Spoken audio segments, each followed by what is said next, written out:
Hello, everybody. So, I hope everybody had a good day. I had quite the day today. I did my high school visit, and it actually went really well. I was really nervous, like the first session, and then the second session it went really well. So, I did that today, and some of the students did have some questions and I answered them. And I did like I haven't drawn any names yet, but I had them write their name down, either an email or a cell phone number. And then this Friday I'm going to do the drawing. I'm going to draw the three names and do a book giveaway. So I'm really excited about that. And I was hoping that my two copies were going to come in for the deluxe edition, I think is what it's called. I did two books and one books together. So The Wish and Awakened Evil are together in one book. And then Wicked, Curse, and Mystical are together in one book. So I was hoping to get that today, but I didn't. And now they're saying I'm going to get it Monday. So I have to wait another week. So, or just a few more days. So I am doing a live reading of Mystical. And I just love cover. Okay, so I already read chapters 1 and 2. So, I'm going to be reading chapter 3. Chapter 1 and 2, chapter 1 was from Olivia's point of view, and then chapter 2 was from Inga's point of view. So, I really enjoyed, if you missed the first chapters 1 and 2, you can go to my YouTube channel and you can find it. So, okay, I'm going to be reading chapter 3 without yawning so much. I am tired. Okay, so Madison sat quietly in the rocking chair with both hands clenched together under her chin, as if she was about to hear bad news. Just like at the hospital years ago, while waiting for the results on her dad's cancer sheet. She dreaded every second of it. Everything happened so fast, her mind couldn't wrap around it. Eleanor and Margaret showing up, giving her an insight into what's to come. Keegan's funeral and missing her dad. The glass in the window shattered to pieces, the glass in the window shattering to pieces. The image of Inga marking Tyler on the chest with the wicked curse spell caused many questions to appear in her head. Then the demon, emerging out of nowhere and taking Tyler away, kept replaying in her mind over and over. She saw Richie look out the window. Madison thought back to Johanna and the drawings, and how much Richie cared for his little sister. She knew he didn't want anything to happen to her. She meant the world to him. Maybe Olivia and Gina were on their way back with Tyler right now, while Inga was now dead and it's all over. No more worries, or Neve and Horace decided to come back because they were too scared to be alone. Since they were little boys, they both hated being alone, unless Keegan was with them. Keegan was the bodyguard against the bullies and popular kids. He was known as the leader of the pack. She looked over at Richie. "Did you see that demon come through the window? I would have ran, but I was too petrified to move. I'm sure they are at home. We'll check on them when we get back into town. Neve and Horace better be home. I'm going to give them an earful, that's for sure. Madison felt this way when she was at the hospital after knowing Dad had heart cancer. At first, she didn't truly believe it because that was a rare disease to get. But the illness got her Dad. She walked over to the window next to Richie. She gripped his hand. He looked at her and smiled, but it wasn't the one she wanted to see. Where are they? They should have been back by now, he asked. What's taking them so long? He paused with a hand on his hip and the other on the windowsill. He bit in the inside of his mouth, then shook his head. Something's not right. He turned around and looked at Doreen, then at her. What if they got caught? Oh God, Doreen said, bringing both hands to her mouth. Her voice shook. Don't say that, Richie. Please, I'm scared enough already. Madison's chest ached and her throat swelled. She thought of the worst that could happen. Richie looked over at Madison. But what if they did get caught? Madison didn't know what to say. Remember what Gina told us, he asked. Inga is from 1692. Yeah, Madison shrugged. Well, if Inga captured them, maybe that was her plan this whole time. Kidnap Tyler and take him back to 1692? She shrugged. Richie sat in silence, biting his nail. She rubbed her forehead. What reason did Inga have to mark Tyler with the spell? Why did she pick Tyler? Why didn't she choose Neve or Horace? Why not Richie?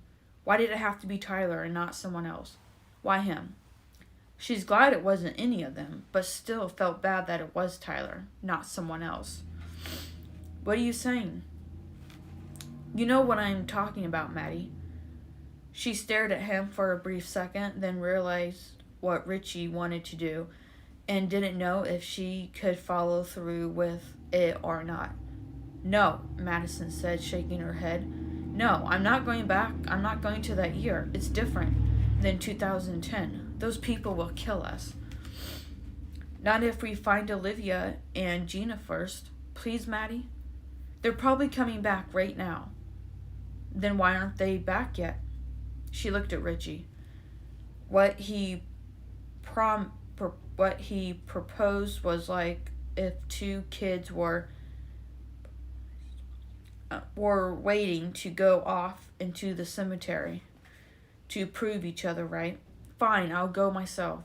Richie walked past her and out the front door. I can't let him go by himself. Olivia's mom grabbed Madison's shoulder. Please bring Olivia back. You better believe I will. Madison followed Richie out the door to the car. Richie, wait, I'm coming with you. Richie stopped by the driver's side and looked at her. I don't want anything to happen to you. I should have never suggested it to you. Let me go with. Why?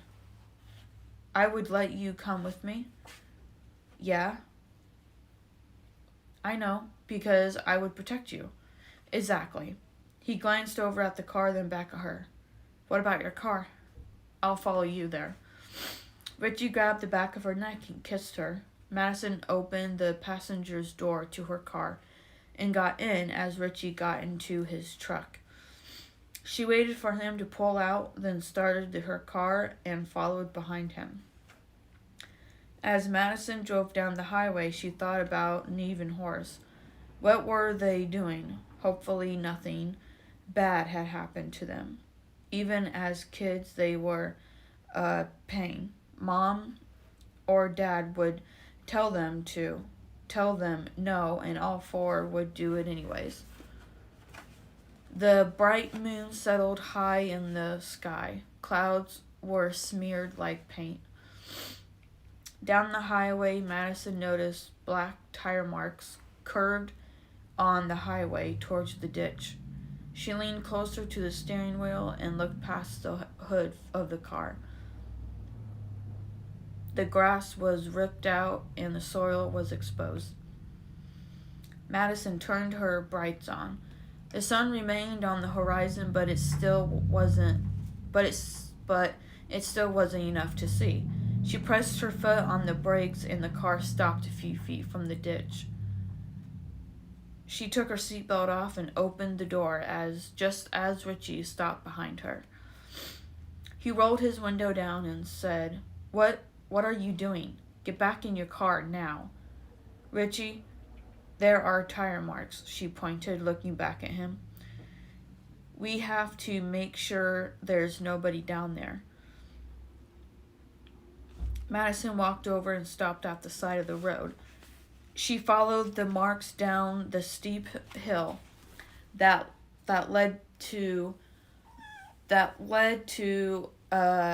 of a car. Her heart leaped in her throat and pain shot through her chest.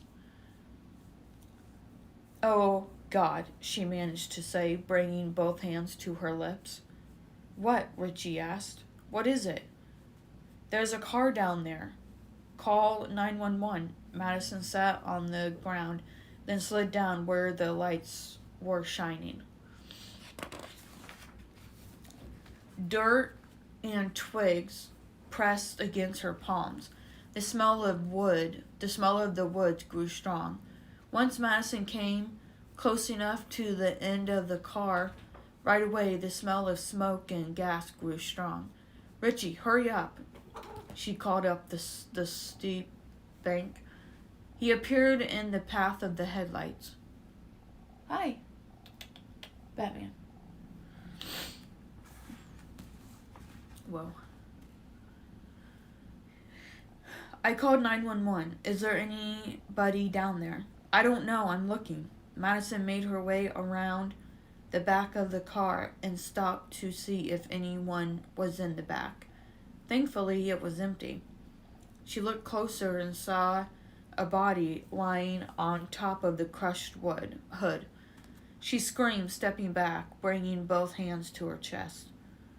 Richie hurried down the hill and stopped next to Madison. Once he saw what she had seen, he helped her up the hill. Just then, a cop car showed up. McLean got out of the car. What happened? McLean said.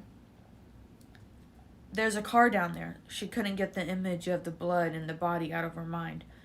Just when she thought seeing her brother would be the last time she'd ever see blood like that again. Boy, was she wrong. Madison, breathe, look at me. She did. Focus. Tell me what happened. She swallowed and let a breath out. There's a body through the window shield. Kip walked down to his car and started to ask them questions. Madison was in so much shock she couldn't even stand or think. She had to sit. Richie did all the talking. This was her third time seeing a body. First her brother, Keegan in his bedroom, Terrence at the morgue, and now this. Could she take any more? Within a few minutes, an ambulance showed up with its lights flashing. 3 paramedics ran to the back and both opened the doors, then pulled a gurney out and a few bags. McLean came up the steep hill and told the paramedics, There's a body down there. He's not breathing. Hurry up. Kip walked Madison to the back of the ambulance and wrapped a blanket around her. Richie kept her close and kissed her on the head. It's okay, just breathe. I want to leave. Just take me home. Richie. Batman. Hi. Richie stood in front of her with both hands on her shoulders. I don't want to see it anymore, she said. Before Madison and Richie made it to his truck, the paramedics and a couple of cops carried the flatboard from the top of the steep ditch and set it on the gurney, then rolled it to the ambulance. Madison stopped and stared closely at the person's face and realized it was Horace. She gasped, letting loose of the blanket. Oh my God. She took a few steps forward and was stopped by Kip. Before the cop spoke, they heard a paramedic down below say, "We have another body." Oh God, Madison mumbled under her breath. Neve. He looked back at Richie. He looked pale. "She's still in shock. Can you take her home?" Kip stated. "No, I can drive. I'll be fine." Madison shook her head. "Are you sure, Madison?" "Yes. This isn't the first time I've seen a body." "Okay, we have your information. Stay safe." Richie took the blanket from the ground and handed it to Kip. He walked her over to Madison's car and opened the door. "Do you think Inga caused this?" she asked Richie. "I hope not. I just hope they survive." "Me too." Madison got in the car and Richie closed the door. She followed Richie back into town and went home. Okay, so I do remember when I was writing the crash scene, I didn't know how to write it. So I went ahead and did some research, and I did watch a lot of movies with car accidents in it and stuff. And then I do remember my mom saying that her and Rachel had gotten into a car accident. Thankfully they didn't die. And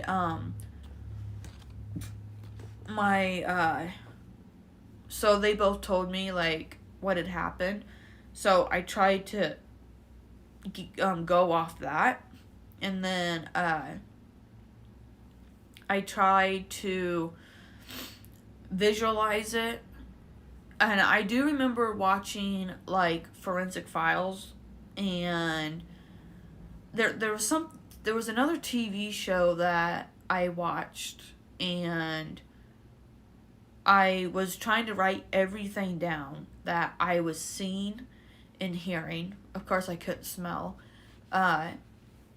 So there was a lot of movies that I watched when I was writing that scene. And I didn't know that when a car crashes, it could possibly leak gas. I did not know that. And so I actually used that in the first book, The Wish. And then so that chapter was really it was interesting to write, and it wasn't difficult. I just needed to know how to do it. And then I'm trying to think. There was something else I was gonna say, but now I can't even remember. So the beginning of the chapter, I knew Madison and Richie were still at Olivia's house, and so was Olivia's mom. And Neve and Horace actually took off because they were scared, because the demon had came through the window and took Tyler, and so they didn't want to get caught. So they both ran off, and then now Richie is worried, why isn't Olivia and Gina back? What's taking them so long? And Richie had the idea to go to that year to try to see if they had went there. And Madison's no, I don't want to do that. So I'm trying to think. The next chapter is from Keegan's point of view, and I'm really, really excited to read that. Or actually, am I supposed to be reading this chapter? Because it is kind of short. I don't know. That's weird. I'm so afraid if I stop the video. I don't have my, I think it's just this chapter. I think it is. So, yeah. The next chapter is like only 2 pages.